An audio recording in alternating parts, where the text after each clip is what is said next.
В МВД по Чувашской республике отмечают, единый день голосования прошел без чрезвычайных происшествий.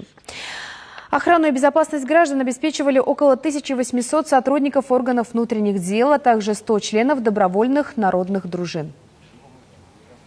Мы давно, как общественный совет по Чувашской республике, наблюдаем, как проходят выборы, и особенно мы наблюдаем за работников, сотрудников полиции на избирательных участках. По крайней мере, все, что видели мы, никаких нареканий с нашей стороны не было. Всегда очень четко, оперативно, беспристрастно. И очень высокопрофессионально работают сотрудники полиции на всех избирательных участках.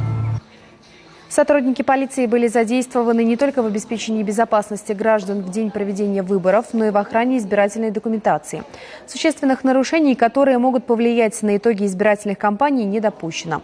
Несмотря на то, что большое количество сотрудников полиции были задействованы в мероприятиях, всем им предоставили возможность исполнить свой гражданский долг и проголосовать.